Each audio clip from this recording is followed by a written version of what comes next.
Pixel പേ project നമ്മുടെ കമ്മ്യൂണിറ്റിയിലെ first ആയിട്ട് ചെയ്യുന്ന ഒരു ഇൻഡിപെൻഡന്റ് പ്രൊജക്റ്റ് ആണ്. ഇത് മോർ ലൈക്ക് എ ഹാക്കത്തോൺ പോലെയാണ്. അതായത് എങ്ങനെയാണോ ഒരു ഇൻഡസ്ട്രിയിൽ നിങ്ങൾക്ക് ഒരു പ്രൊജക്റ്റ് കിട്ടുക, അല്ലെങ്കിൽ ഒരു ഫോറിൻ യൂണിവേഴ്സിറ്റിയിൽ എങ്ങനെയാണോ ഒരു പ്രൊജക്റ്റ് സ്റ്റാർട്ട് ചെയ്യുക, ആ ഒരു രീതിയിലാണ് ഇത് തുടങ്ങുന്നത്.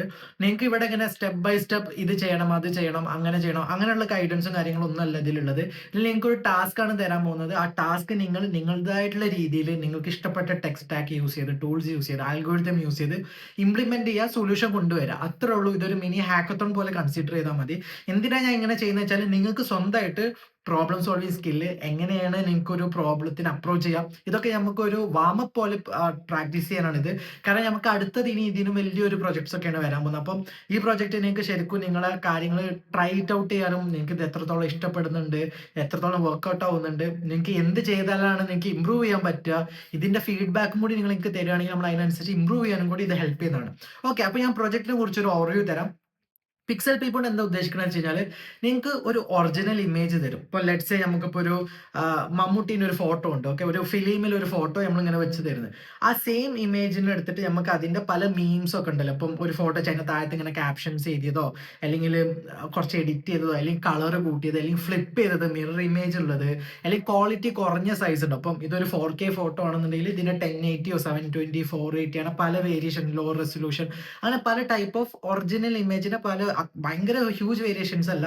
ഇപ്പോൾ ഫോർ എക്സാമ്പിൾ അത് ചാറ്റ് ജിപിടിയിലൊക്കെ എഡിറ്റ് ചെയ്ത് അങ്ങനത്തെ വേർഷൻ അല്ല. പക്ഷെ നമുക്ക് സാധാരണ നമ്മൾ ഫോണിൽ എടുത്ത് നമ്മളൊരു ക്യാപ്ഷൻസ് ഒക്കെ ആഡ് ചെയ്ത് ഇടുന്നത്, അങ്ങനത്തെ ഫോട്ടോസ് ഒക്കെ ഉണ്ടല്ലോ, അങ്ങനത്തെ ഒരു ഇമേജസ് ആണെന്നുണ്ടെങ്കിൽ ഈ വേരിയേഷൻസ് ഇത് ഒറിജിനൽ ഇമേജിൽ ഏതാണെന്ന് കണ്ടുപിടിക്കുന്നതാണ് നമ്മൾ ടാസ്ക് എന്ന് പറയുന്നത്. ഓക്കെ, അപ്പോൾ നിങ്ങൾക്ക് ഇതുപോലെ ഒരു 10 ഒറിജിനൽ ഇമേജ് ഉണ്ടാവും. ലെറ്റ്സ് എ അപ്പം മോഹൻലാലിന്റെ ഒരു ഫോട്ടോ, മമ്മൂട്ടിൻ്റെത്, അല്ലെങ്കിൽ നമ്മൾ അയൺമാൻ, സ്പൈഡർമാൻ, ഇവരതൊക്കെ ഇവരെ ഫിലിമിലൊരു സെയിം ഫോട്ടോ, ആ സെയിം ഫോട്ടോന്റെ ഒരു ഡിഫറെന്റ് ടൈപ്പ്, ഒരു 10 ടൈപ്പ് വേരിയേഷൻസ്, ക്വാളിറ്റി കുറഞ്ഞത്, ക്യാപ്ഷൻ എഴുതിയത്, കളേഴ്സ് കൂട്ടിയത്, ബ്ലാക്ക് ആൻഡ് വൈറ്റ് ആക്കിയത്, മേ ബി ഫ്ലിപ്പ് ചെയ്തത്, ഇങ്ങനെ പല ടൈപ്പ് ഓഫ് വേരിയേഷൻസ് ഉണ്ടാവും. ഓക്കെ, അപ്പം ഈ വേരിയേഷൻസ് ഓരോന്ന് നമ്മുടെ പ്രോഗ്രാമിലേക്ക് ഇടുമ്പോൾ പറയാണ്, ഓക്കെ, നിങ്ങൾ അയച്ചെന്ന ഫോട്ടോ ഇത് മമ്മൂട്ടിന്റെ ഫോട്ടോ ആയിട്ട് മാച്ചിങ് ആണ്, ഇത് ആ ഒരു ഫ്രെയിമാണ്. ഈവൻ ലൈക്ക് ഇത് ഫേസ് റെക്കഗ്നിഷൻ കാര്യങ്ങളും അല്ല. ഇപ്പൊ ലെറ്റ്സ് നമ്മൾ എമ്പുരാനിലെ ഒരു സ്ക്രീൻഷോട്ട് കൊടുത്ത്, അതുപോലെ മോഹൻലാലിന്റെ തുടരും എന്നുള്ള ഫിലിമിന്റെ ട്രെയിലറിന് ഒരു സ്ക്രീൻഷോട്ട് എടുത്ത്, ഈ രണ്ട് ഫോട്ടോ എടുത്ത് രണ്ടിനും ക്വാളിറ്റി കുറച്ചതോ അങ്ങനെ എന്തെങ്കിലും ഇടുകയാണെങ്കിൽ എക്സാക്ട്ലി തുടരും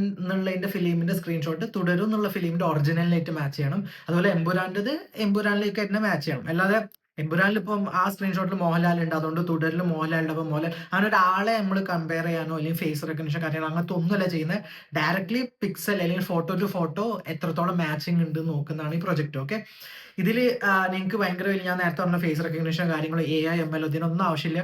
ഡയറക്ട്ലി പ്രോഗ്രാമിംഗ് വെച്ചിട്ട് നോർമൽ കോഡിങ് കാര്യങ്ങൾ വെച്ചിട്ട് ഇത് സോൾവ് ചെയ്യാൻ പറ്റും. ഇനി ഇൻ കേസ് നിങ്ങൾക്ക് മെഷീൻ ലേണിംഗ് കാര്യങ്ങളൊക്കെ വെച്ചിട്ട് ഇത് ബെറ്റർ ആയിട്ട് സോൾവ് ചെയ്യാൻ പറ്റുന്ന, you can do that, doesn't matter. നിങ്ങൾക്ക് ഇഷ്ടമുള്ള പ്രോഗ്രാമിംഗ് ലാംഗ്വേജോ ഇഷ്ടമുള്ള മെത്തഡോളജി എന്ത് യൂസ് ചെയ്യാം, it's open to you. Anyways the goal ഇതാണ്, നിങ്ങളത് കണ്ടുപിടിക്കുക. നിങ്ങൾക്ക് ടെസ്റ്റ് കേസ് ഇതുപോലെ സ്വന്തമായിട്ട് ഉണ്ടാക്കാം. നിങ്ങൾ ഒരു 10-20 ഫിലിമിന്റെ ട്രെയിലേഴ്സോ അല്ലെങ്കിൽ യൂട്യൂബിലെ വീഡിയോസോ വാട്ട് എവർ ഇറ്റ് ഈസ്, അതിന്റെ സ്ക്രീൻഷോട്ട് എടുക്കുക. സ്ക്രീൻഷോട്ട് എടുത്തിട്ട് ആ സെയിം സാധനത്തിന്റെ കുറച്ച് ക്വാളിറ്റി കുറഞ്ഞ റെസൊല്യൂഷൻ ആക്കുക. അതൊക്കെ ഓൺലൈൻ ടൂൾസ് ഉണ്ട്. റെസൊല്യൂഷൻ കുറച്ച് ഫോട്ടോസ് എടുക്കാം. അതിന്റെ മേലെ വല്ല മീം പോലെ എന്തെങ്കിലും ക്യാപ്ഷനോ കാര്യങ്ങളൊക്കെ എഴുതിയത് വെക്കാം. ഇമേജ് ഫ്ലിപ്പ് ചെയ്തത് വെക്കാം. അപ്പൊ ഇങ്ങനത്തെ കുറച്ച് ടെസ്റ്റ് കേസ് നിങ്ങൾക്ക് തന്നെ സ്വയം ഉണ്ടാക്കാം. അങ്ങനെ നിങ്ങൾ ഉണ്ടാക്കി നിങ്ങൾ പ്രൂവ് ചെയ്തിട്ട് നമ്മളെ പ്രൊജക്ട് തീരുന്നതിന്റെ അറൗണ്ട് April 30 ആ ടൈം ആകുമ്പോൾ നമ്മൾ ഒരു ചെക്ക് ഇൻ വെക്കും. ആ സമയത്ത് നമ്മൾ കോഡ് റിവ്യൂ ചെയ്യും. കോഡ് റിവ്യൂ ചെയ്യുന്ന സമയത്ത് നമുക്ക് നോക്കാം എത്രത്തോളം അക്യുറേറ്റ് ആയിട്ടാണ് ഇത് വർക്ക് ചെയ്യുന്നത്. ഈ ഹാക്കത്തോണിൽ വിൻ ചെയ്യാനുള്ള ക്രൈറ്റീരിയ, ആക്യുറസി കൂടുന്തോറും നിങ്ങളെ പോയിന്റ് കൂടും, അതുപോലെ പെർഫോമൻസ് കൂടുന്തോറും. ഓക്കെ, ഇവൻ തോ നിങ്ങളെ ആക്യുറസി ഇപ്പോൾ ഒരു 80% ആണ്, പക്ഷെ പെർഫോമൻസ് ഭയങ്കര നല്ലതാണെന്നുണ്ടെങ്കിലും it will give you a good score. Okay, ഇനി ഇതിൽ എങ്ങനെ സ്റ്റാർട്ട് ചെയ്യണമെന്ന് വെച്ചാൽ, ഞാൻ ഇതിൽ എങ്ങനെ ഗിറ്റബിൽ നിങ്ങൾ ഫോർക്ക് ചെയ്യണം, എങ്ങനെ കോഡ് അപ്ലോഡ് ചെയ്യണം, ടെസ്റ്റ് കേസ് എങ്ങനെ റൺ ചെയ്യണം എന്നൊക്കെയുള്ളത് നമ്മളെ ചെക്ക് പോയിന്റ്സിൽ ഞാൻ ആഡ് ചെയ്യുന്നേക്കണം. അപ്പം അതിൽ പാർട്ടിസിപ്പേറ്റ് ചെയ്യുന്നവർക്ക് ചെക്ക് പോയിന്റ് സ്റ്റാർട്ട് ചെയ്യണമെന്ന് മനസ്സിലാക്കാൻ പറ്റും. And too many check points കാര്യങ്ങളൊന്നുമില്ല. ഫസ്റ്റത്തെ ഒന്നും പിന്നെ ലാസ്റ്റത്തെ നമ്മൾ കോഡ് റിവ്യൂ ആണുള്ളത്. പിന്നെ ഏറ്റവും ലാസ്റ്റ് പ്രൊജക്ട് എൻഡ് ചെയ്തതിനു ശേഷം എനിക്ക് നല്ലപോലെ ചെയ്ത് കോഡ് ചെയ്തെന്ന് തോന്നുന്നവർക്ക് നമ്മൾ സെപ്പറേറ്റ് 1-on-1 കോൾ വെക്കുന്നതാണ്. ഓക്കെ, മാക്സിമം ആരും ഇത് കോപ്പി അടിക്കാതെ നിങ്ങളെ കൊണ്ട് പറ്റുന്ന രീതിയിൽ പ്രോബ്ലം സോൾവ് ചെയ്യുക, നിങ്ങൾക്ക് പറ്റുന്ന രീതിയിൽ കോഡ് ചെയ്യുക, ഇംപ്ലിമെന്റ് ചെയ്യാൻ നോക്കുക. Okay, it will help you out on like എങ്ങനെയാണ് ശരിക്കും ഒരു കമ്പനീസിൽ നിങ്ങൾക്ക് പ്രൊജക്ട് ഉണ്ട്, ഇങ്ങനെയൊക്കെ തന്നെയാണ് നമ്മുടെ കമ്പനിയിൽ പ്രൊജക്ട്. ഇതുപോലെ എന്താണ് നിങ്ങളുടെ ടാസ്ക്, എന്താണ് അതിന്റെ ഔട്ട്പുട്ട് നിന്ന് എന്താ എക്സ്പെക്ട് ചെയ്യുന്നത്, ഇതൊക്കെ പറഞ്ഞു തരുള്ളൂ.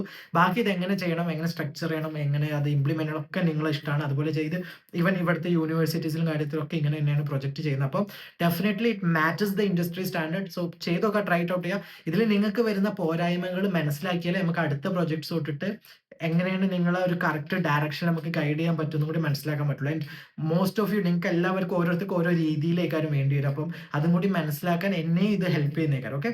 അപ്പോൾ definitely do try it out. ലിങ്കും കാര്യങ്ങളൊക്കെ ഞാൻ ഡിസ്ക്രിപ്ഷനിൽ കൊടുക്കുന്നുണ്ട്. അപ്പോൾ till then take care and bye bye.